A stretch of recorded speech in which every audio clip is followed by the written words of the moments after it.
Yo, what's up guys, hope you guys are doing good. So today we are going to see what if Ino's prank make her fell in love with Naruto part 1. Hope you will enjoy this video, so before we start please like the video and subscribe to our channel and hit bell notification, it motivates me to upload more fanfics for my lovely audience.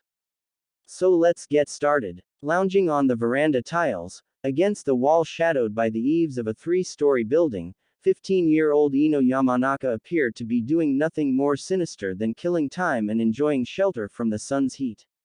Nose lightly twitching to enjoy the daisies in the flower box, her head lay again, her gaze slowly wandered from one point to the next as if she watched the crowd far below only to keep from falling asleep. This appearance was a carefully planned deception. If anyone could actually see she was there, they might have noticed that the dark color of her clothes blended into the wall almost entirely, making her invisible to the casual observer. Likewise, the wooden flower box she currently used as a pillow meant her blonde hair and pale face were also camouflaged. Combined with the gentle slope of the tiles underneath and her height, one would have to be an experienced jonin or ludicrously alert to discern her presence. Her target was laughably far from the first. The youngest member of the Yamanaka clan also knew that her target, Uzumaki Naruto, was forever wandering into traps. He would never know she was there, which was probably for the best. Naruto was always playing pranks on other people. Surely it was his turn to be on the receiving end. One simple application of her jutsu and she could cause all sorts of mayhem. She could make him sing carols in the streets. She could have him romance the most inappropriate people. She could make him seem to enjoy sushi, despite his vehement objections to the sight of the stuff. She could make him do whatever she wanted, for she was Yamanaka Ino and she had the powerful Shintention no Jutsu under her control. It was pretty simple, too. All she had to do was wait until he was eating his fill at Ichiraku Ramen. Clueless to her presence, the blonde girl could then use her technique to take control of him, at least for a while. She planned to make him do quite a few embarrassing things and then she'd release her jutsu, leaving the clueless genin to deal with the consequences. Perhaps revenge is a dish best served cold. Ino agreed, chocolate ice cream being a guilty pleasure she did her best to indulge only rarely. He deserved every bit of what she would do to him, she reflected. Her thoughts turned as grim as the scowl on her face. Even with that stupid crush of his, how dare he say that Sakura and her giant forehead were a million times prettier than her? How could anyone who knew her, or indeed, anyone at all, compare her hair to the color of his urine? Didn't he have any respect at all? This would not just be fully justified revenge. It would be righteously delivered heavenly punishment. Other boys had compared her to an angel often enough, she felt justified in visiting this treatment on him. Anybody who so thoroughly disparaged the appearance of any woman could expect nothing less. Noting that Naruto was not currently occupying one of Ikikuru Ramen's stools, Ino settled in for a bit of a wait. One could rely on the orange-clad youth to proclaim the inevitability of being a Hokage any time he thought it necessary. It was almost a certainty that he would go to outrageous lengths to prove himself to his comrades, ignoring the theoretical superiority of the most dangerous foes to find that minute grip on victory. To think that the blonde would ever eat anything over Ikikuru Ramen unless he had no choice was as alien a thought as any his comrades had ever had. The silver-eyed girl smiled to herself. She could be patient. Fresh from his training with Kakashi-sensei, Naruto could only focus on the gnawing hunger in his empty stomach. Despite the miasma of delicious scents attempting to pull him to the various stands from which they wafted, the youth resolutely continued to walk. Only the best would do after such a hard day's work. Ikikuru Ramen was his destination. No yakitori skewers, however tasty, could deflect his resolve. Naruto waved to Choji as his friend sat in one of the booths.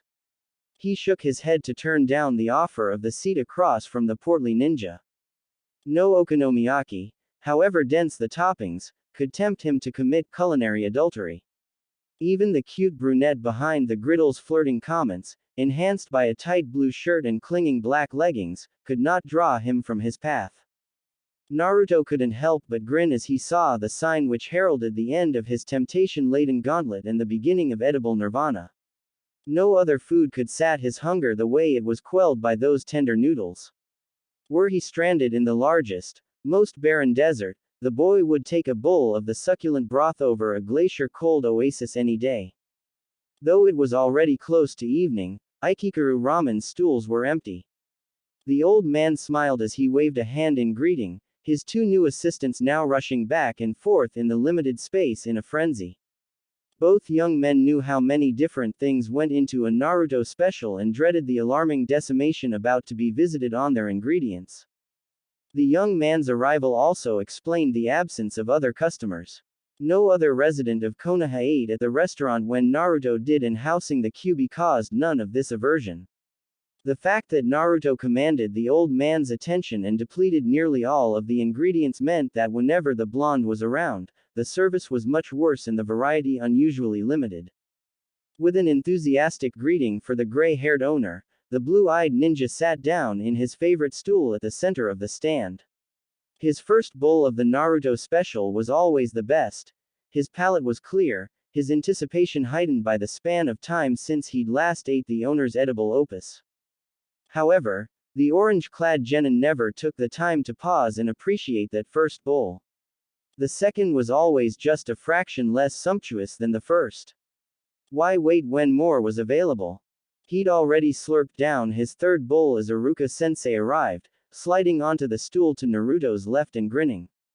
The Chunin teacher sat next to his favorite student, ordering his own meal and taking a moment to ponder the incredible change in strength of the once-time worst student. Neither Iruka nor Naruto had a clue that the younger ninja was in social peril. The Chunin and genin both failed to sense the blonde girl currently targeting the ramen binging youth. Ooh. His posture was completely relaxed, head thrown back as he tilted his bowl to slurp the last dregs of broth in his bowl. His shoulders shook as Iruka turned his head to the young ninja, the blonde's booming laughter loud enough to reach the kunoichi where she lounged in concealment. Whatever her former classmate said in reply wasn't loud enough to carry up to the girl, though Iruka's resulting laughter matched Naruto's for volume. For a moment, Ino hesitated. This moment of joy was one of those moments she imagined the boy treasured most. Guilt nipped at the edges of her vengeance-fueled determination as she felt a strange desire not to intrude. It was one thing to cause the boy some embarrassment. It would be terrible and cruel to steal a time of happiness from him. More than he deserved for his comments. She would find him again when Iruka wasn't around, when the joy in initiating her vengeance wouldn't be marred by the specter of guilt. Her decision to leave was quickly countermanded by a flood of anger which washed away guilt as Naruto made a fist at the back of his head and pulled it back, as if indicating a ponytail. The fuming girl distinctly heard the boy say, "P," in between bouts of chuckling. Her conscience was ignored as her hands flashed in a series of seals, ending with fingers contorting to form a heart. Ino grimly smiled as she watched Naruto through her fingers. It would begin with a visit to Temari, staying at the guest lodge. That would draw the ire of both the girl's brothers and Shikamaru as well. Then a couple visits to places the boy had sworn he'd never eat. Perhaps even a prank on Sakura. The cute blonde boy would learn, very soon, not to mess with a Yamanaka.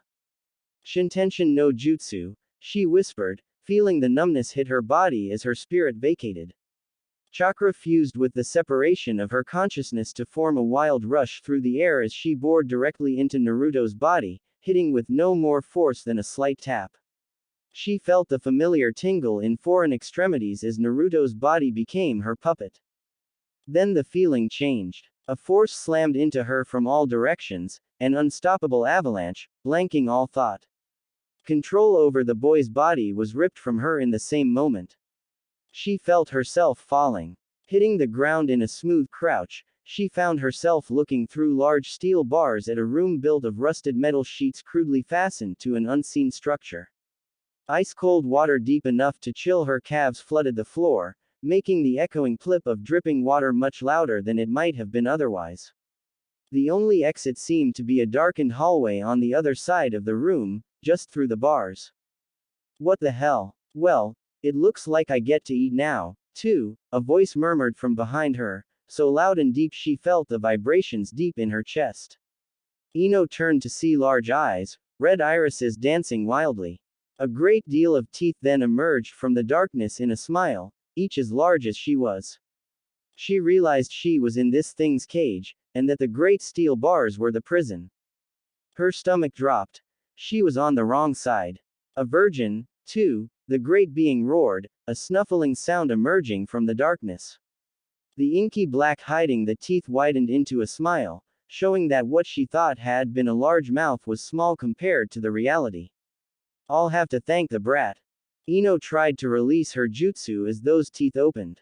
Even as she raised her hands to form the seal, Ino knew she was far too slow. Ooh. Both ninja eating at Ikikuru ramen paused, eyes dropping to orange-clad belly as a deep purring rumbled suddenly from Naruto's stomach. Hey, Naruto, Iruka queried after a moment, gesturing to Naruto's midsection with his chopsticks. Are you all right? I must still be hungry. Naruto shrugged, shoving the strange noise from his mind. Ramen needed eating. The blue-eyed genin handed his empty bowl to the smiling old man, already reaching for another bowl. Another special, please. Neither the 15-year-old or his former teacher noticed the soulless body sitting on the roof behind them as it jolted once, struck by some invisible force. The involuntary shift altered the girl's balance, slowly tipping her torso forward. The angle was steep enough that as her torso hit the roof chest first, her weight was enough for her to slip from her perch, limply bouncing off of a sign before landing in a dumpster with a dull thud. Ooh. In the village of Konoha, one of the first lessons potential ninja learned at the academy, drilled into each and every student from the start, was the need to fight panic and take a half-second to assess the situation before acting. This lesson had proven its worth many times, giving Konoha ninja an edge some foes never notice until they found themselves defeated. Ino was not prone to panic, having learned just how powerful she could become if she remained calm. The girl had seen careful consideration allow Shikamaru and her team to prevail over theoretically superior foes. Their three-man team nearly fought two members of Akatsuki to a standstill, a feat few other ninja in the world could boast, let alone one Chunin fighting and defeating a member of Akatsuki in one-on-one combat. When the nine-tailed kitsune lunged forward, she paused for a fraction of a second to consider how to best avoid the terrible jaws that reflexive prudence, for the first time, nearly cost her her life. Only the uncontrollable, terror-inspired twitch of her calves edged her back enough for those terrible jaws to miss, the deep clack of the mist bite washing a chill from the back of her neck right down to her feet. Her mind recognized the need to move, before the demon realized she'd avoided the lunge. Her need to escape overcame revulsion. The blonde girl pressed both hands against the saliva-drenched white wall in front of her, arching her back in windmilling arms to plant her hands in the water. Abdominal muscles strained and hips protested as she tucked her legs in tight to avoid clipping the furred jaw just inches away. The flexible Chunin bent her arms to lower her face almost into the water, then flooded biceps with chakra as she kicked her feet forward, towards a gap between the bars. As her arms tilted her away from the fox, she straightened them as powerfully as she could, a spring pressed down suddenly free to expand. Ino prayed she would pass through the bars, knowing if she hit one of those iron pillars she was dead. Her eyes remained on the kitsune, terrible jaws opening and lunging forward again. The pain that slapped the blue-eyed youth was overshadowed by heart-gripping terror as her back slammed into unyielding metal, an inch or two to the right of her spine. An instant stretched to an hour as memories filled her thoughts too fast to understand. Relief came as the instant passed into the next, momentum rolling her around the bar and through the gap to the other side. Stumbling backwards, Ino heard the sweetest music, the cacophony of bone on iron as the bars held back the monster's jaws. What the hell? Ino began, stopping as she realized her normally lightly teasing voice resembled the squeak of a mouse instead of clearly enunciated words. She cleared her throat, rubbing the base of her long neck to push down the lump she felt. Another meal wasted, the voice growled before she could attempt her question once more, chuckling as those horribly large teeth smiled in her direction. You can't escape though, Yamanaka. Eventually you'll try to get past me. There's no exit down that hallway. How do you know who I am?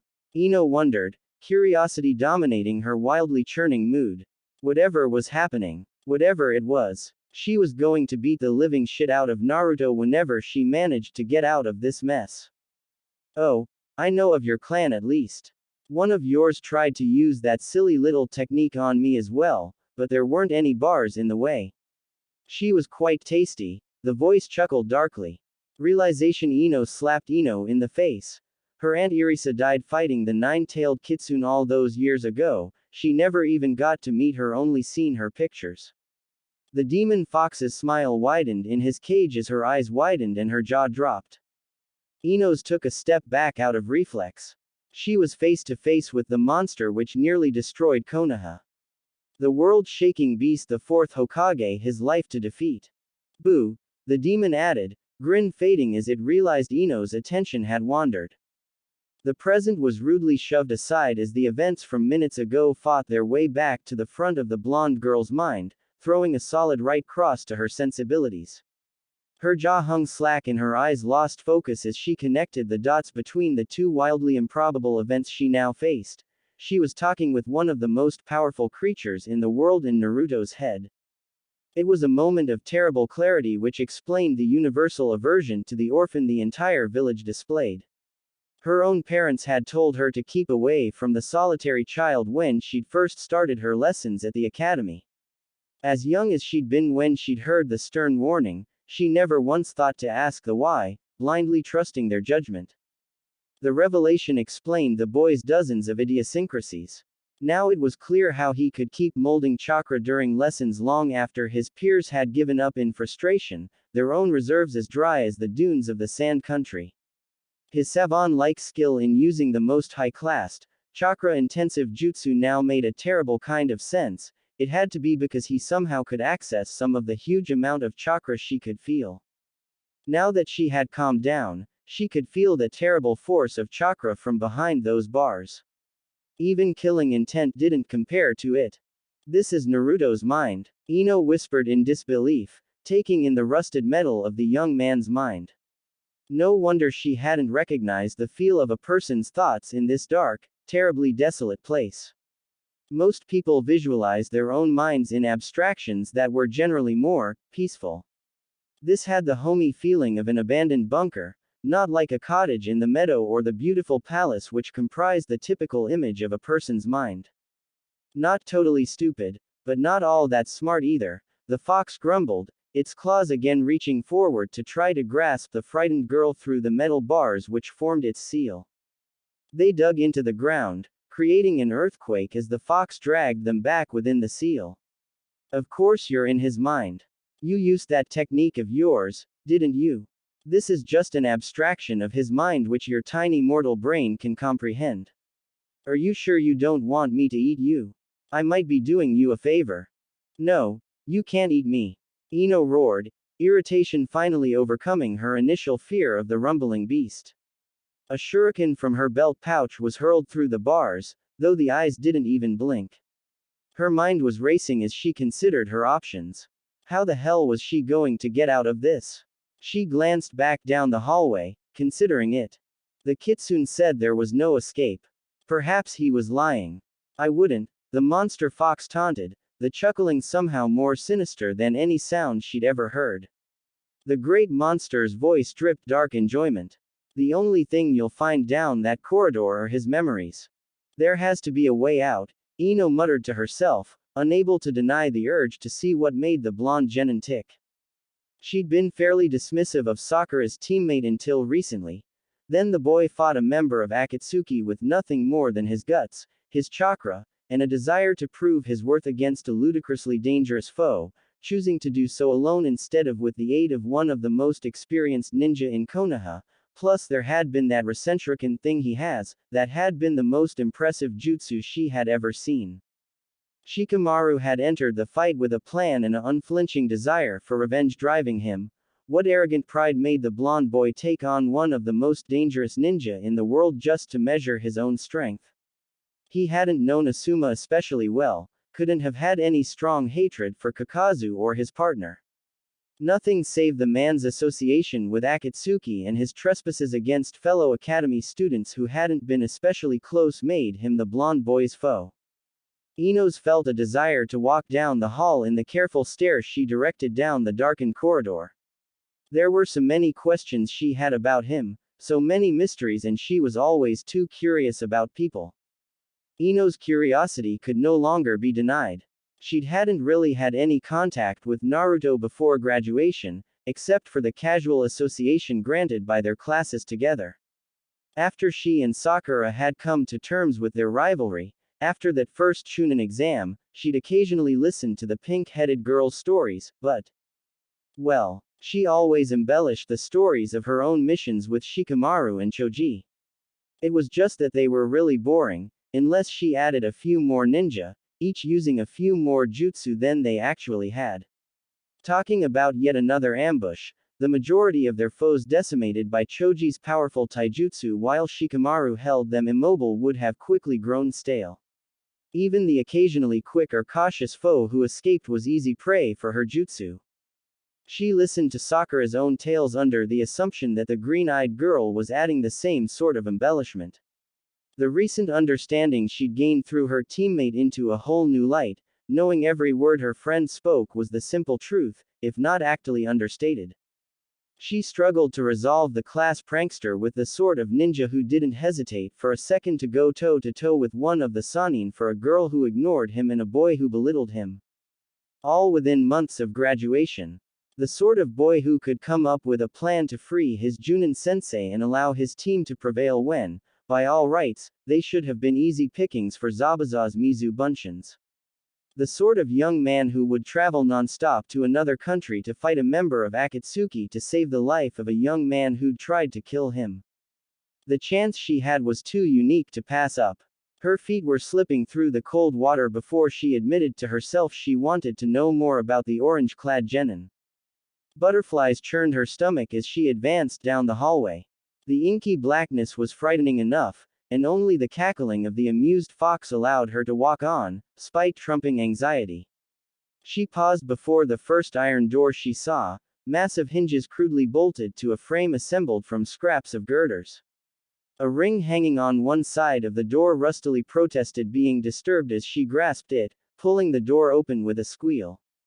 A flood of memories struck her, a solid haymaker to the gut buckling her knees. Her mind reeled, a discordant bouquet of emotions warring for dominance. Anger, hurt, apathy, so thick Ino's respect for the boy rose, just for the willpower it would have taken to cast it aside. As her mind struggled, her vision tumbled through a rainstorm of color, then Naruto's 8th birthday. Staring at the wall in a shabby, ill-kept apartment. She shifted only slightly, and then just to offset the gradual ache ever building from sitting on a lumpy bed.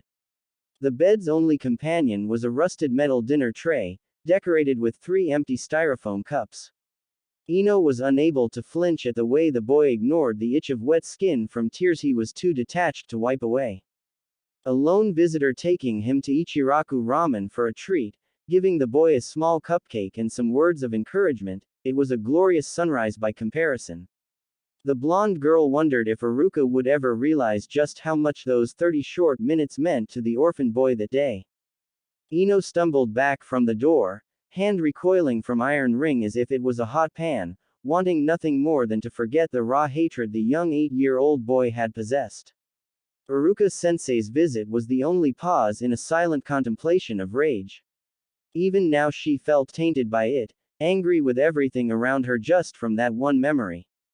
She'd known this much hate only for the pair who'd killed her sensei. To feel it for everything but one person, even peripherally.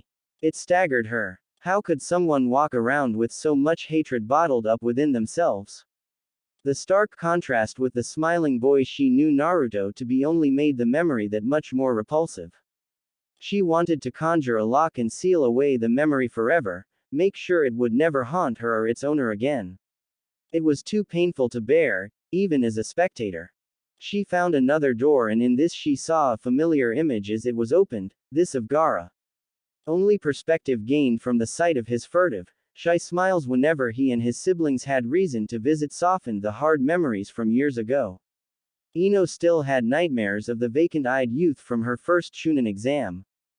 The first of Naruto's memories was already an ugly scar she could never erase from her mind. She saw the how Naruto had met Gaara, then of the realization that he and Gaara were two sides of the same coin. The fight with Gaara was incredible, she had heard of it but to actually see it was another thing. But it were those thoughts that ran through his mind at that time, the images of the darkness of his life that he spoke of and the painful ache she could feel associated with it. Morbid fascination pulled Ino deeper down the iron hallway, searching darkened patches of rust for the next memory. Even the hallway filled the hollow of the girl's neck with a lump. Naruto's mind was the long-abandoned ruin caused by an epic struggle.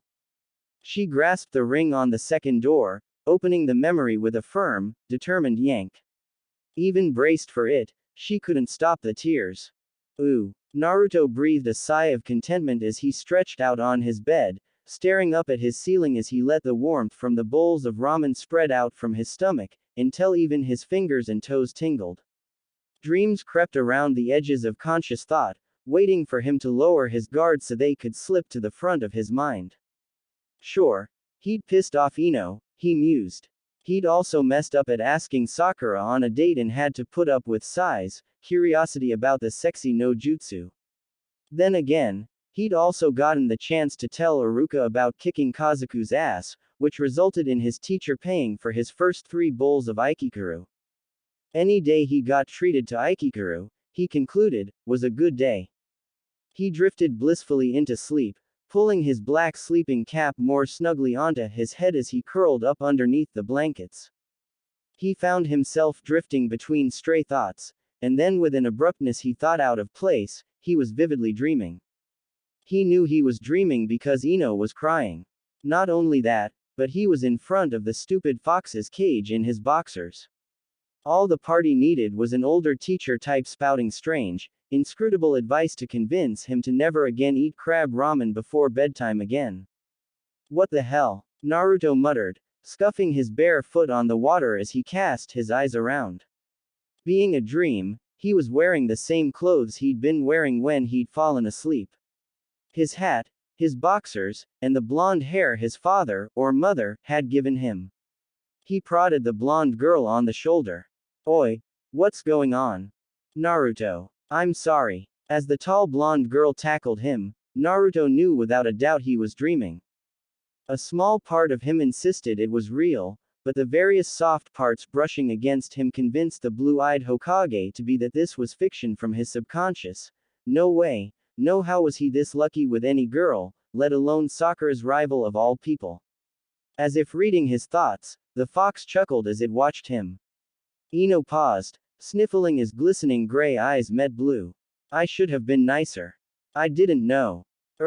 It's okay. Naruto tried, without much success. He gingerly patted the girl on the back, torn between the twin urges to throw his arms around and give her a firm hug and trying to crawl away. This dream was getting really weird. Normally his dreams were only sort of strange. Hell, if the blonde was a pinkett and he wasn't being watched by the creepy fox, it would have resembled one of his normal dreams. He shrugged. What the hell, it was just a dream. He hugged Ino, patting her on the head. Don't cry, Ino. Nothing's worth getting this upset over. Always cheerful, just like Iruka taught you, Ino sniffled, pulling back and looking up at Naruto with the softest gray eyes he'd ever seen on the girl. That pretty much settled it for him. Nobody knew about his conversations with Iruka, not even Sakura or Sasuke, and the thought of soft or kind being used in the same sentence with Yamanaka Ino, especially in regards to him. It had to be a dream. Naruto, I've been really mean to you. Do you forgive me? Of course. Naruto promised, thinking that this dream wasn't so bad after all.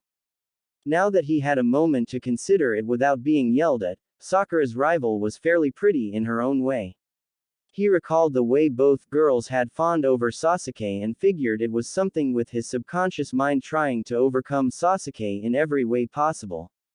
He resolved to give his subconscious mind a kick in the ass and anywhere else he could reach at the next opportunity. Don't worry about it, Ino. I'll even treat you nicer after this dream is over. Dream. Ino seemed to scowl for a moment and then she smiled. The devious look on her face gave Naruto pause, though rational thought fled as the girl, still hugging him tightly, took a deep breath. Yeah, this dream. When this dream is over, I might even treat you nicer, too. This is my dream, not yours, Naruto groused, finally letting her go and taking a look around. It didn't feel like a normal dream, either. He grinned at her. It's not like you're going to even know about any of this when I wake up. You're just a figment of my imagination. Well, I want out, Ino admitted, her head bowing forward as she sidled up to Naruto. He blushed as he felt parts brushing against his bare chest. She latched onto his arm. But it looks like the only way I can get out is if that monster fox lets me. Make him let me go, will you? Sure. Naruto promised. It was just a dream, after all. He marched right up to the bars of the cage, poking his finger into the darkness. Oi, stupid fox. Let Ino go so I can get back to sleep. Make me. The fox growled, annoyed. It didn't need this. Nations cowered at its feet and some upstart punk was always giving it orders. Naruto grinned. Rasengan. Naruto roared, feeling the familiar drain on his chakra. Funny. He didn't usually feel a drain when he performed jutsus in his dreams. Then again, this dream was kind of weird anyway. He held the jutsu swirling in his hand in front of himself. Don't make me come in there. The nine-tailed kitsune frowned at the swirling mass of chakra.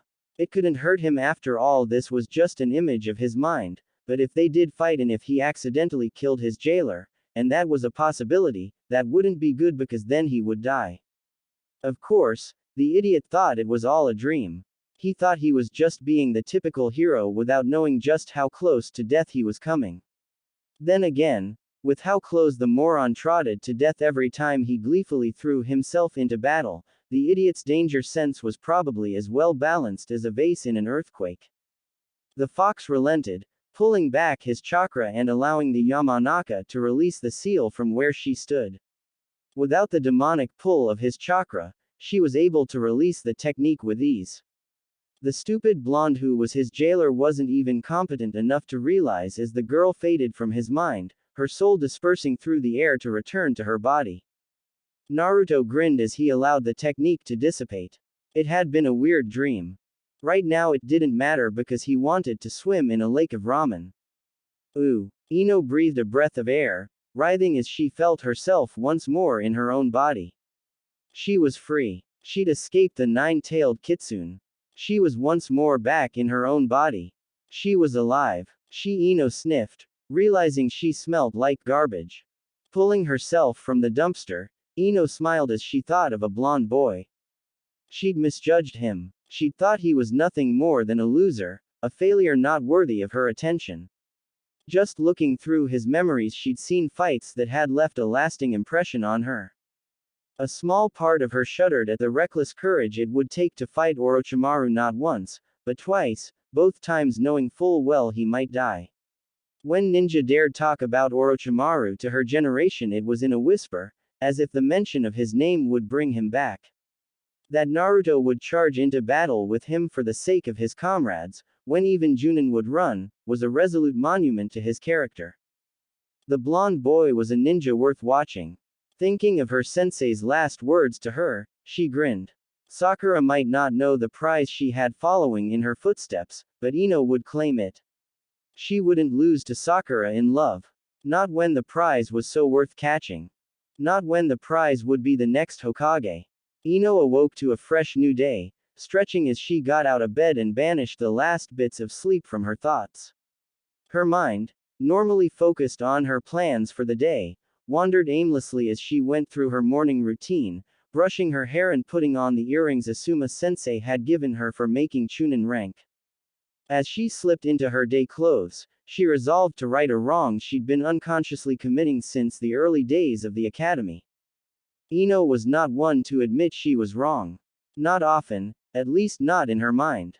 The few times that she admitted to being wrong, it was either in battle or inconsequential. In battle, if you were wrong, you had moments to correct it or you were dead. Admitting you'd messed up just wasted time, so she'd spent those moments correcting her error and wresting victory from her foes.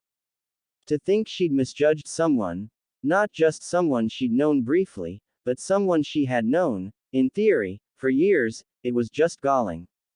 For the longest time, she'd thought there were only a few people who'd qualified as dating material from the pool of ninja in her age group. Among those few, none had been available. Sasuke had been too distant and emotionally detached no matter how hard she had tried with him before he left. During those years Naruto had been gone, she once approached Neji. After all, he wasn't as bad as Sasuke and was just as good looking. But he had proven to be too cool of an individual, plus she had a theory that Tenten had her eyes on him. Not interested in getting between that, she moved on. Even Sakura's new teammate Sai, while nice enough and thoroughly cute, ultimately proved himself a little too weird for her tastes as she got to know him. For the longest time she despaired of ever finding good boyfriend material. When her desperation had caused her eyes to turn briefly to her own teammates, Temari had very subtly bared her teeth and made her claim on Shikamaru quite clear. When she tried something with the Suna ninja had been with Shikamaru. Even if the Nara heir didn't realize it yet, he was as good as married. It was only a matter of time before the blonde Sand Kunoichi sprung her trap, and she was nearly as devious as the lazy boy himself. Choji was, well, Choji. Too much the little brother. She'd set him up with enough of her friends that dating him would have felt weird. Not to mention that he was a little too meaty for her tastes. Of course she'd dismissed Naruto, practically from the moment she'd met him. To be fair, she was just one of the many girls who had. Throughout the entire course of the academy, Naruto had been the worst student, overall. He'd only ever been a touch better than adequate at taijutsu and ninja tool use and was dead last in ninjutsu, genjutsu, and a multitude of written work. He was the class clown, spending more time and effort on jokes than on his schoolwork. Even Sakura, the young man's teammate, had dismissed him for the longest time. Ino couldn't recall Sakura mentioning the boy with praise without adding how far behind Sasuke he stood. Even after his 2.5-year absence, Sakura's praise for the blonde boy was sparsely given, though it had become qualified by circumstance less and less with each day. Then again, Ino had learned a lot from her brief jaunt through his mind. Though many memories were too old or too fractured to get more than a brief impression of the events, and others were hazy visions seen through dense fog, she'd seen everything from the boy's own eyes, unembellished by his ego or underplayed by his teammates. Seeing was enough. She was impressed, beyond impressed even. Although it was widely known that Naruto had been the one to beat Gaara, she had actually seen what had happened. It disproved a popular theory about what she had thought had happened when Sasuke had chased the Sand Nin from the stadium. As she thought how it happened, Sasuke had chased Gaara and his siblings from the stadium. Naruto, Shikamaru, and Sakura followed as support, during which Shikamaru dropped back to foil the pursuit. When Naruto and Sakura caught up, they neutralized Gaara's sister while she thought that Sasuke had played a much bigger part. That was what she had believed. It was the only explanation that made any sense at the time. Then she'd seen Naruto save Sasuke and Sakura from death at the hands of the Sand Ninja and match the terribly powerful youth blow for blow. Even seeing it from the blonde's eyes, she was hard-pressed to resolve the resolute youth with the Naruto she knew. Any time she'd seen Naruto create hundreds shadow clones, it sent a shiver through her at the thought of the chakra expenditure it would take. She'd experimented with the shadow clones once, and trying to create a few dozen had given her a whole new respect for Naruto, even years ago. That his fight with Neji was the gentle foothills and not the sky-obscuring peak of his ability was mind-boggling. Her limit was perhaps a dozen. Beyond that, her clones would lack the chakra to move, let alone fight effectively. Then there were his more fantastical fights. The ones Sakura had never even hinted at, the ones he had never boasted of himself. His fights with Orochimaru, with Kabuto, with other foes she would have been frightened to consider fighting with her team at her side, never mind alone. She was sure that if she lived to serve Konoha for another century, she would not face half as many desperate battles as the blonde boy had already seen. The thought that Tsunade of all people had been forced to rely on Naruto to protect her, however briefly, was supremely shocking. The Hokage was supposed to be an infallibly strong ninja, an example for all other ninja in the village to use as a model for improvement. The Hokage wasn't supposed to be a terrified woman relying on a genin to protect her. It went a long way towards explaining the fifth Hokage's unwavering confidence in the young man. She had even seen the second fight with Orochimaru on the bridge, although she hadn't seen all of it as pieces were missing. The length he went to made her worry about him. He was willing to go to those lengths to fulfill a promise he made years ago. Even going after Gaara's body just to even get it back from that blonde guy with the explosive clay. She knew now why Naruto felt such a strong bond with Gaara as well. She could finally admit to herself that she'd misjudged the boy very badly. Having dismissed Naruto before, she'd missed the signs which were so obvious to her, now. She was astonished she could have missed them, as loud and obvious as they were. He exuded a warm confidence she dismissed as brash arrogance. She had never before considered that his firm belief in his ability to defeat almost any foe could be a genuine belief. After a myriad of fights scattered across dozens of countries, it was a chilling realization to find that the only time the blonde ninja had ever backed down from any ninja was for the safety of his comrades, not himself. She'd thought he was just trying to fit in by saying that he'd fight for those he believed in. She hadn't believed that anyone could have such a big heart. She'd thought the orange-clad genin knew Hinata far better than he actually did, for all his passion in confronting Neji during that eventful first Chunin exam. That his standing up for her and fighting Neji because of what the boy had done just because Naruto thought it was wrong. He apparently had no idea of Hinata's crush on the boy. Ino had seen it and knew it for what it was too bad the girl had always been too shy. It was a mistake that Ino wouldn't make, she wouldn't pass up the chance. Now she knew, having seen just how eager he was to put a will of fire behind his often dismissed promises of friendship. She knew that if it came down to standing between an army and a friend, Naruto would stand in front of that army with a cocky grin. He would do so without giving the matter a second thought, or even a first one. He would charge into that army with nothing more than a disbelief that anyone would have the brazen temerity to actually stand in his way, as if their defeat was a certainty. She started to see him in a new light now. On the inside he was warm, had the biggest heart in the world. Sure, he had faults, but looking at them now, she found them somewhat cute.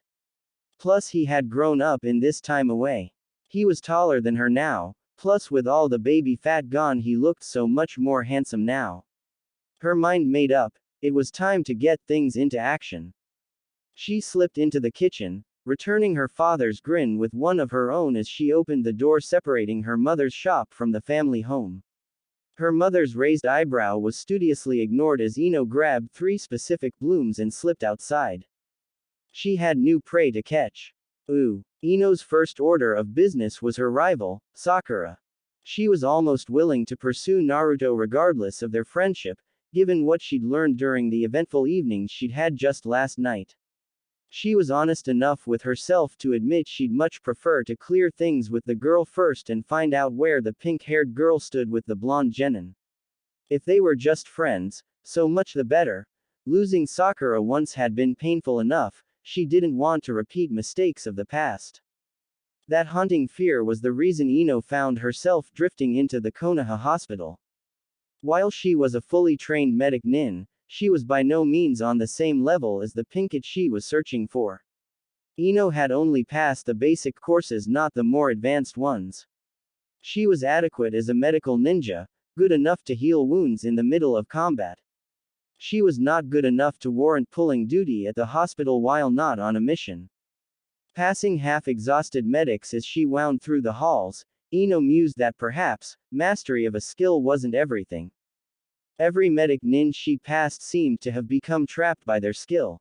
Their time for practice of taijutsu or other ninjutsu seemed to wane as the demands on their skill in healing increased, turning what was once merely a specialty into the exclusive use of their talents.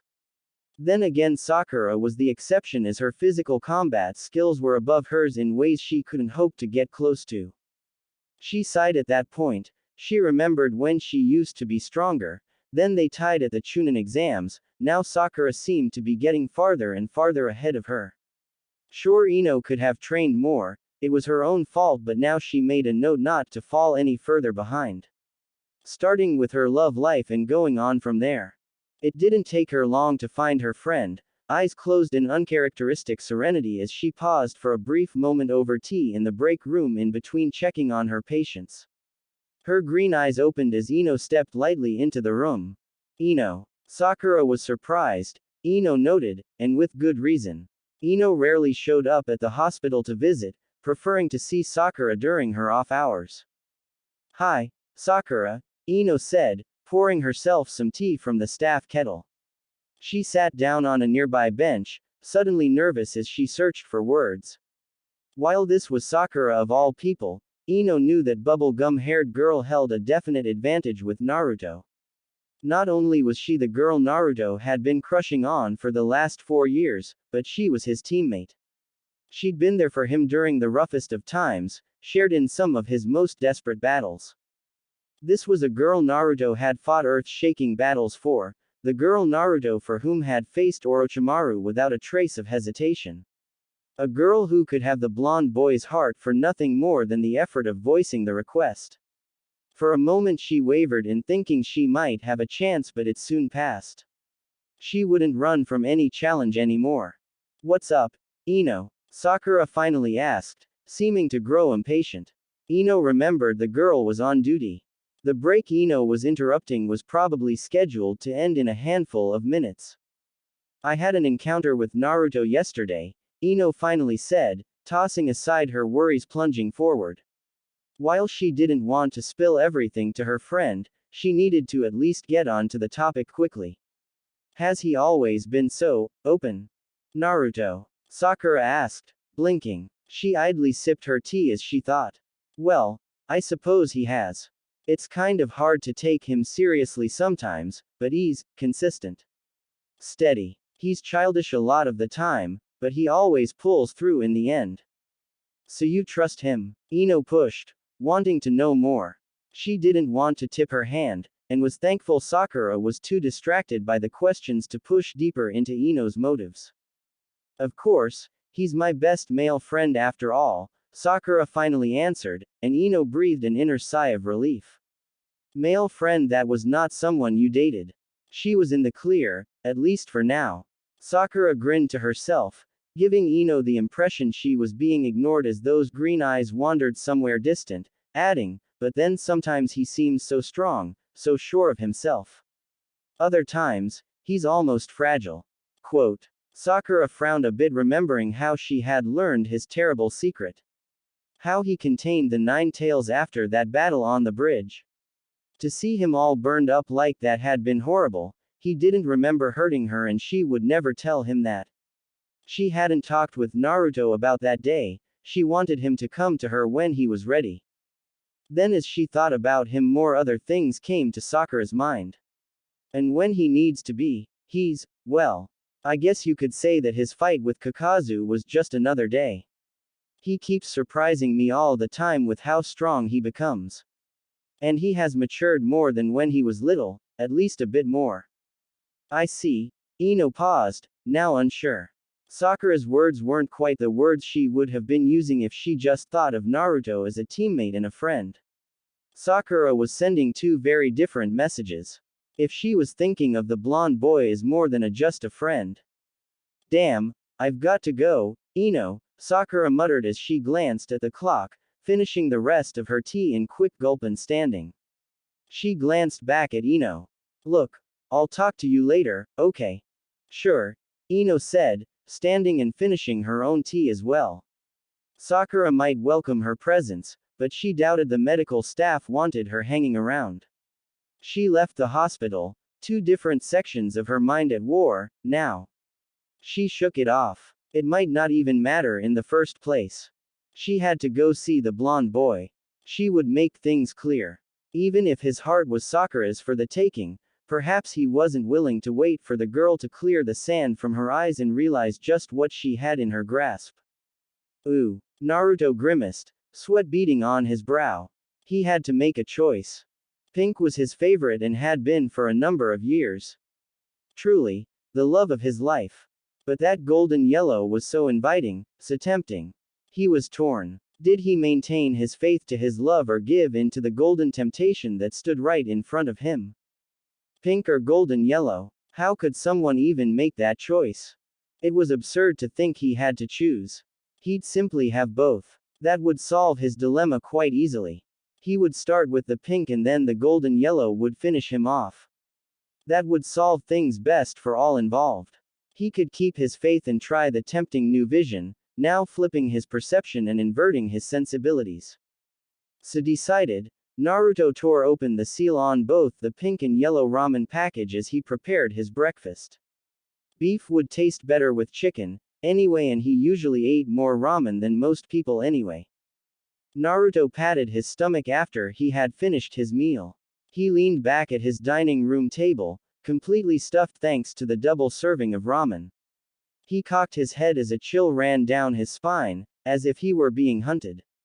The blonde usually trusted his instincts, so he decided he'd leave early to train. He had a promise to keep, and nothing to be gained by lounging around his home. Perhaps it wouldn't hurt to start his trek early, scout out the venue for the upcoming match and confirm that there were no hidden surprises. It couldn't hurt. Ooh. Ino tracked her prey to training ground 8 and paused as she saw Naruto standing across the field from Neji, a determined look on both their faces. They didn't smile, didn't joke. The Hyuga simply dropped into his gentle fist stance as Naruto charged with a loud cry, closing the distance to throw punches and kicks with the reckless taijutsu that was the orange-clad youth's trademark. Ino watched in mute horror, powerless to stop the fight as it ramped up. Naruto used his cage bunchins to throw the Jonin off guard as the duo attempted to pummel one another, vicious scowls on their faces as they ripped into one another with a frenzy Ino hadn't seen since the two boys had clashed in the Chunin exam 3 years ago. Deadly chakra flashed and puffs of smoke exploded as the clone swarming Neji burst in a cloud of wasted chakra.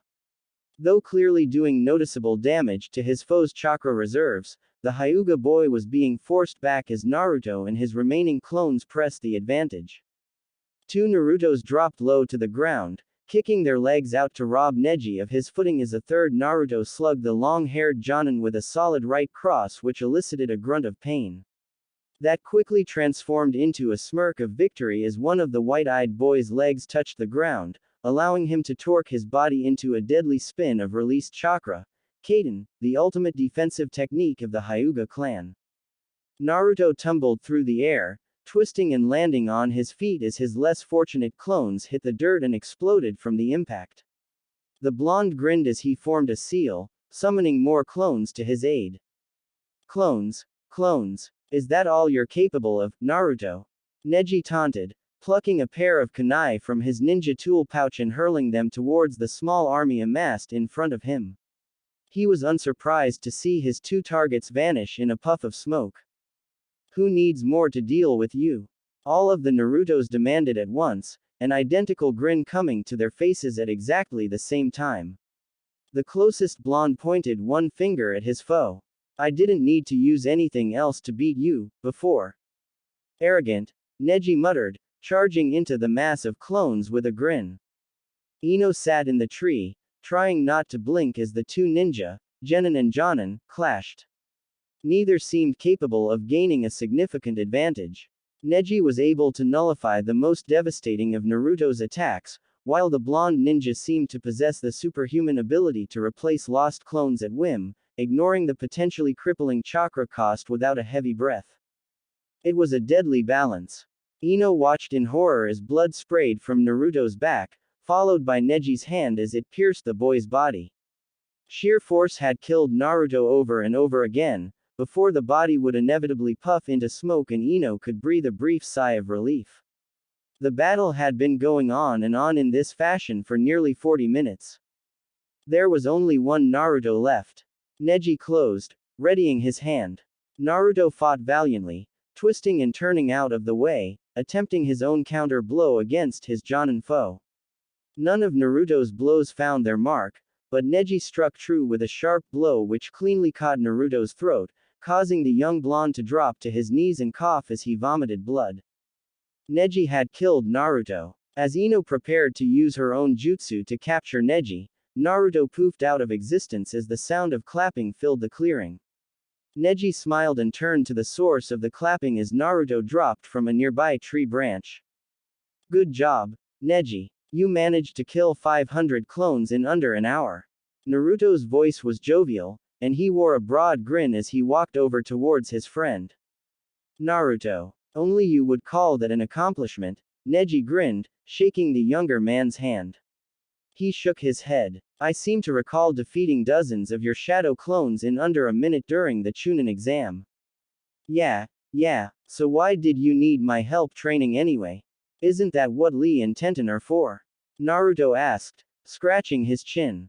Well, I can't use the gentle fist on them, idiot. Not like I can against you. You're the only ninja I know with enough chakra to pose a good challenge after using Kage Bunshin's, Neji smiled, cocking his head. I think it's time I go now, though. I think Ino wants to talk to you. Ino started, surprised at being detected. Then she remembered the Hyuga family's bloodline limit let them see nearly everything around them and also remembered that Neji had a ridiculously large range for his. He'd probably been keeping an eye on her since the fight started. She hopped down from the tree branch where she'd thought she was concealed and walked into the clearing. Take care, Neji, Naruto said, clapping the Jonin on the shoulder. As the Hyuga walked away, Naruto pointed a finger at him. And don't think this means you can beat me in a fight, now. That first shadow clone only had half my chakra. The older boy only raised his hand in a wave, not looking back. Then again, it's not like he needed to look back to see the grin on Naruto's face. So Ino, why are you here? Does the Hokage need to see me? Naruto pondered, his eyes squinting and his mouth pouting as he cocked his head to the side. Ino suddenly remembered why she'd misjudged Naruto, the look on his face was completely devoid of thought. No, Naruto. I was just wondering something. Indecision seized Ino in a vice grip. She'd never bothered to ask anyone on a date, ever. That simply wasn't the way it worked. Guys asked her for a date, and then she considered it. Asking a guy out herself was unprecedented. She might flirt with them, imply she wanted a date, but she never asked. Wondering what? Naruto's face was still tilted, his expression unchanging. It showed nothing of the Naruto Ino had seen in his memories. Nothing of the boy smart enough to fool a Jonin ninja in a mission to the land of waves, smart enough to fool Neji, smart enough to fool dozens of other opponents. It was absolutely maddening. Well, Team 10 and I feel kinda bad that you were tricked into paying for our dinner like you did. Ino charged forward, her goal in sight. She put on her best smile. So we want to treat you to dinner to make up for it. Oh, okay. Oblivious, Ino's target agreed. She smiled to herself. Great. We'll see you at 7 at Amaguri, okay? Ino asked, wincing slightly to herself. Amaguri was a relatively expensive restaurant, not the sort of place her teammates would normally frequent. Of course, it would be easier to convince them to come up with excuses not to come that way. Ino's wince turned to a smile. Sure. Naruto said, confused. Sure. He'd treated them to dinner once, but it hadn't been that expensive, even with Choji. It wasn't really that big a deal, especially compared to how much Asuma Sensei's teachings had advanced him along the path to his new jutsu. Ino disappeared almost in a flash, hurrying home to make preparations for tonight's dinner. Behind her, she left a very confused Naruto. Mere hours after a bloody battle with Neji, Naruto found himself faced with a far more daunting challenge, searching for acceptable clothing for the gathering with Team 10 at a fancy restaurant the blonde never would have set foot in normally. After Ino had asked him along, he had ran into Sakura and told her that Team 10 was going to take out Team 7. Sakura was surprised but said she would track down Sai, while Naruto took a shower. He was after all a bit dirty and sweaty from that training. Of course he hadn't known that Ino had only meant to ask him, not his team. He thought since all of Team 10 was going, all his team was as well. It made sense to him at least. Naruto knew enough about the Amaguri that he knew he needed to dress properly. Opting for a simple, vibrantly red water country shirt he'd picked up while journeying with Jiraiya, Naruto nervously did up the golden-colored ties which served as the front of the shirt before pulling a pair of loose black slacks from his wardrobe. He tied the pants off at his ankles using the plain black ties, standing up to take in the effect. With the black slippers, it wasn't too bad. In fact, he looked kinda dashing. Like the hero in a martial arts story he'd once read as a kid. He smiled at the overall effect. Aside from his unruly blonde hair, an ever-defiant mass which refused to bend before the tyranny of either comb or brush, he looked every part the gentleman. With a lovely lady at his side he'd even pass for good company. The blonde boy fiddled with the stiff cuffs of the shirt, playing with the golden-hued pegs. Glancing in the mirror a second time, he was tempted to find something a little less refined, now that he thought about it.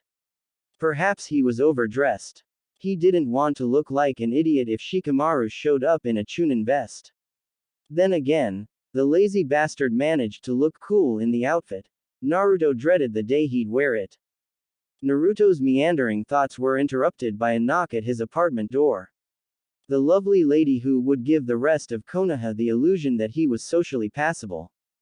Sorry, Naruto. Sai had something to do and couldn't make it tonight. So I guess it's just going to be the two of us with Team 10 for dinner tonight. Sakura smiled weakly, apologetic.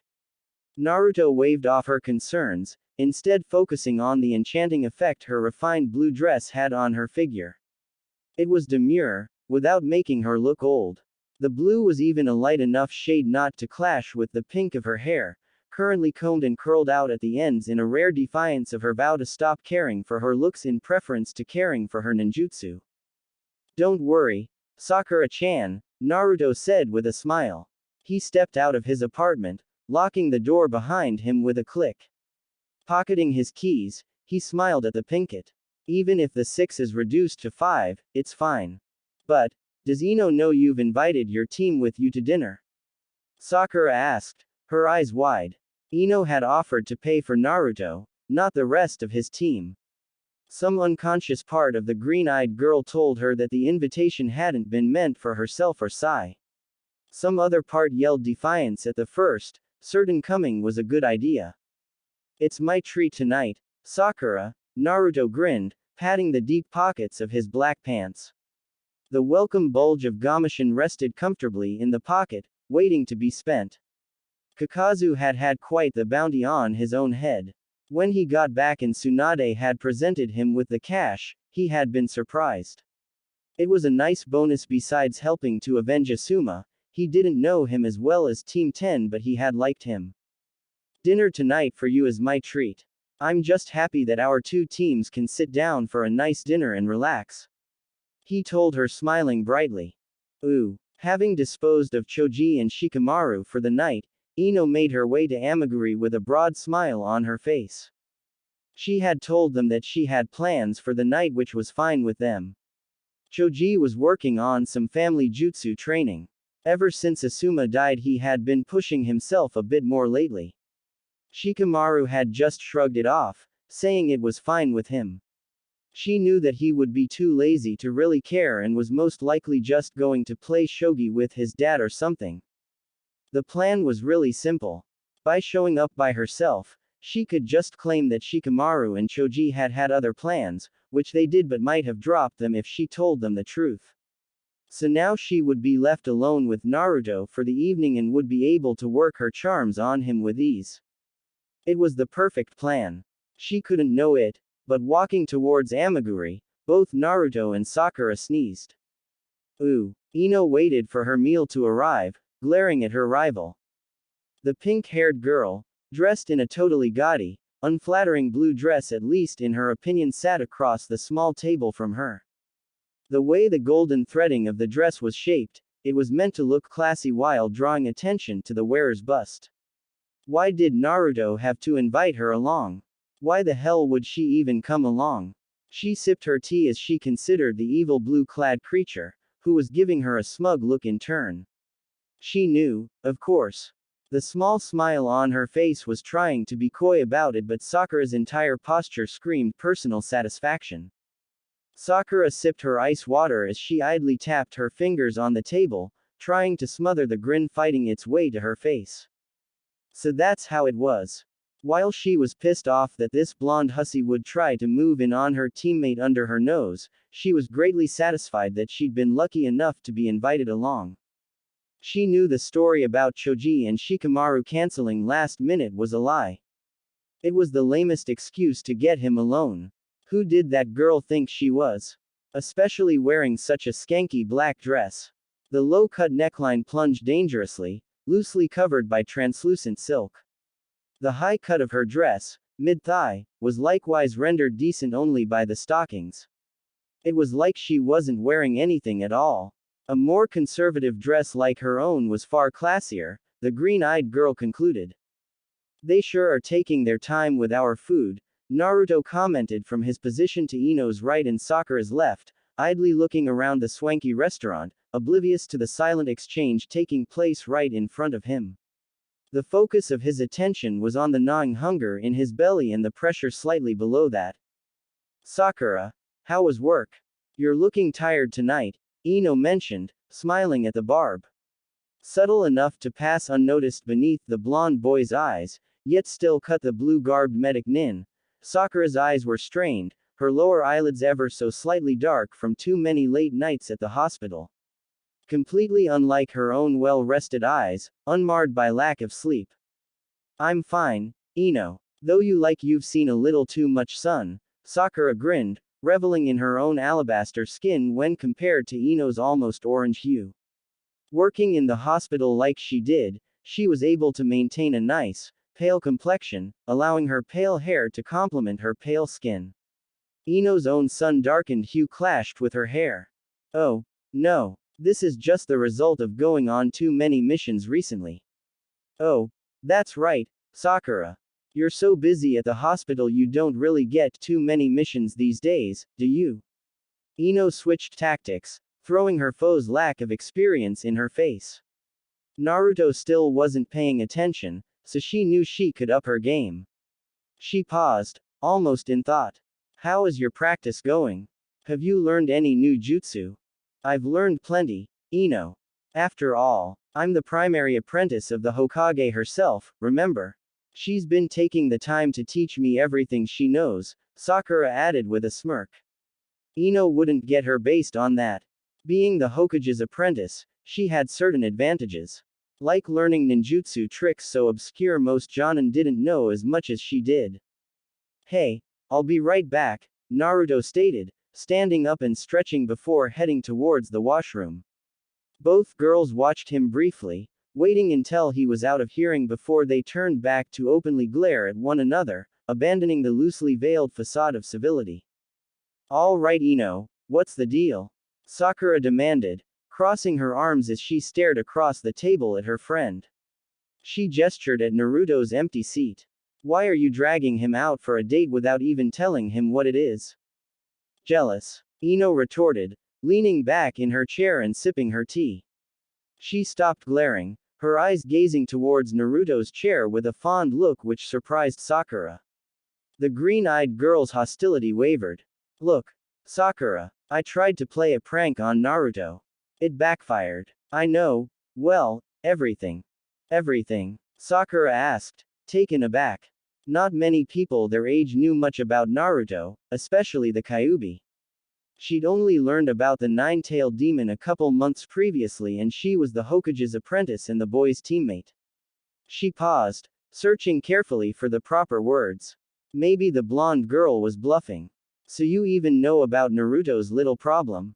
You mean the Kyuubi? Ino asked quietly, causing Sakura to gasp. The blonde smiled to herself, satisfied that she'd surprised Sakura. The blonde leaned forward, lowering her voice to just a whisper. She had to convince the girl that she was sincere, at least. I tried to use Shintention no Jutsu on Naruto yesterday, Sakura. I got trapped in Naruto's mind and that monster inside him nearly killed me. She had never seen the actual demon, but Sakura did remember the four-tailed state Naruto had forced himself to go into. If that was less than half of the power of the fox unleashed, she couldn't being to imagine what Ino had seen and been through. What happened? Sakura began, then stopped, leaning back speculatively. Naruto happened, obviously. Which meant, what does Naruto think of this? He doesn't know. He thought it was all a dream, Ino replied, waving a hand negligently. She paused, for a moment with a sigh. Look, Sakura, I'm not messing with him. I'm not going to play with his heart or anything. I know exactly what I'm getting into with him. Yeah, but, Sakura began, stopping as Ino's eyes flickered past her shoulder. Naruto returned to his seat, a wide smile on his face. Ever clueless to his surroundings, the Pinkett mused that Naruto wouldn't notice anything if it wasn't trying to kill him, teach him powerful jutsu, or flavored with ramen. Dinner's still not here. Man, they're slow. Naruto crossed his arms as his eyes swept across the restaurant, searching for their server. It had been a whole 10 minutes since they'd placed their order. Now, Naruto, it isn't like they're serving ramen here, Sakura chided, her smile not quite reaching her eyes. Her eyes flickered back to Ino's face, and she was forced to hide her surprise when she saw that her friend's attention was on Naruto. As if they hadn't been talking seriously just a moment ago. Over Ino's shoulder, she saw dinner approaching. Besides, it looks like it's done. Finally, Naruto cheered, eagerly eyeing the food. As the blonde boy dug into his meal, Ino's eyes met Sakura's over the flower arrangement in the center of the table. This wasn't over. Not yet. They turned their attention to their own meals. Ooh. Naruto yawned loudly as he, Ino, and Sakura walked along the side streets and back alleys of Konoha as they made their way home. While this might sound dangerous to the average person, Konoha had a remarkably low crime rate, Konoha's various ninja residents having a remarkably low tolerance for, and a judiciously high ability to deal with, the occasional back alley thug who tried to set up shop. Such men were convinced to move on and forget they'd ever thought of staying in the first place. The spirited points made by the ninja rebuking them even meant that sometimes they were able to move on under their own power instead of being slung across the shoulders of an Anbu ninja. Sakura and Ino exchanged a look as they walked, evaluating one another as they considered dinner. After the food had arrived, Naruto hadn't left the table, leaving them to spar with nothing more than veiled words and innuendo. They hadn't been able to discuss anything of substance. Naruto was, of course, oblivious to everything. They paused in front of the Yamanaka flower shop and Ino hesitated. Well, thanks for dinner, Ino-chan. Naruto stated, smiling as he faced the blonde girl. Sakura started at the implied connection in the form of a dress. Seeing Sakura's reaction, Ino grinned and snagged Naruto in a hug. Hey, Ino-chan. I just wanted to thank you for coming, Naruto. And thanks for bringing Sakura along, too. It would have been weird with just the two of us. Ino hauled the grin back to a small smile as she pulled away from the hug, cheering internally at the shell-shocked look on the blonde boy's face. She knew she was sending a bit of a mixed message. She knew she had to take it a little slower than normal. The poor boy didn't react well to certain forms of change. If Sakura's story about the mission in Demon Country was true, he was pretty clueless when it came to women. Yeah, almost like a date, Sakura edged in, her voice low and even. The green-eyed girl bored twin holes in the blonde boy's back. Hint hint, idiot. No way, me and Ino-chan. Naruto chuckled, turning to look at his teammate, and thus missing Ino sticking out her tongue at the pink-haired girl. He shook his head, turning back to the other blonde in their trio. That's just crazy. Ino winced at that. That was pretty harsh thing to say to a girl. Okay, sure, he didn't know how she felt, but still, ouch. Yeah, you're right. That is crazy, Sakura said, taking advantage of Naruto's turn back to lash back with a grin of her own at her old friend. The blue-eyed girl's smile barely changed, just a slight tightening of the eyes. Good night, Ino. Good night, Sakura, Ino replied, entering the flower shop and closing the door behind her. As tempting as it was to follow the pair as Naruto walked Sakura to her house, the blonde girl knew she'd already pressed her luck enough for one night. Ooh, that would have been funny though, eh? Naruto pondered after a moment, walking in companionable silence with Sakura to her house. While it wasn't on the way, strictly speaking, it wasn't in the opposite direction, either. What? Sakura asked, her train of thought derailed by Naruto's sudden question. Ino and me on a date? That would have been funny, right? Naruto repeated, scratching his chin and glancing up at the stars above. He continued, not noticing the emotionless mask his companion's face was becoming at the sight of his small smile. I mean, why would a girl like Ino date a guy like me? Sakura saw the smile on his face, but lately she had noticed when he was forcing those smiles out. Is that what he really thought, that no woman would want to date him? Thinking back that she was the only girl he had asked out and all the rejections made her feel really bad at the moment. Of course she had agreed to one when he first got back, but it hadn't been anything special. Was it because of all those rejections she had given him that made him think no woman would want him? Or was he afraid no one would accept him with a demon inside of him? Sakura's face turned slightly sad at the thought of Naruto all alone. She knew he had been like that as a kid. But she had been too consumed like all the girls with Sasuke to really take notice of anyone else. Looking back, Naruto had changed a lot since he was a child. He was more mature and yet kept his childlike abilities. He was sweet and kind. He was also a lot stronger than you'd expect. He knew the Rasengan and also completed it, something the fourth could never do. He always was surprising and he was never boring. The truth is, lately she had been thinking differently about him. Maybe she had matured as well since his time away. Naruto, you shouldn't think that, she told him, seeing his confused face. Trust me, you're really a good guy. Any girl would be lucky to have someone like you. So I don't ever want to hear something negative like that about you, understood? Naruto blinked a moment, but then he really did smile. It felt nice hearing something like that coming from her. Man, she's a lot nicer to me since we were little. I think I like this Sakura better. Too bad she most likely still likes Sasuke. I will keep my promise to bring him back and we can all be together again. I just wished she liked me more. As they walked on, he was rethinking that joke about dating Ino. Would someone like Ino like him? She was pretty, and he always did like how her hair covered part of her face. It gave his mysterious look. She had also filled out a bit more since he had been gone and no longer wore all those bandages. Was Sakura right that any girl would be lucky to have him? The door to her house arrived far too quickly for Sakura. Resolving not to let Ino upstage her, Sakura hugged her teammate as well, drawing a huge blush and sputtered questions which reaffirmed her belief in his affection. As the door to her home clicked shut, she went up to her room. She sat on her bed as she thought back over the last little while. Why did she wanting to keep up with Ino in this? Was it because she was a bit overprotective of her teammate? That she didn't want anyone to take Naruto away again?